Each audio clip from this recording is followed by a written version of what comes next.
I will engage the students in many ways during the lessons. In that first lesson, when we're looking over news articles, I will find some that are high interest. The students will hopefully enjoy reading them and filling out the graphic organizer, and not just feeling like it's a mandated task. The second lesson, the students might have a harder time staying focused when I read the story out loud. So that way we can do the sticky notes at the end of each page. This will help the students stay engaged, actively think about what they're reading, and connect the character and emotions of the story to real life and how they feel. This will allow them to express and interpret the story in their own ways.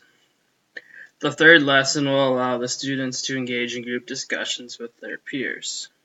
This also lets them express the ideas that they came up with, along with hearing others when they share.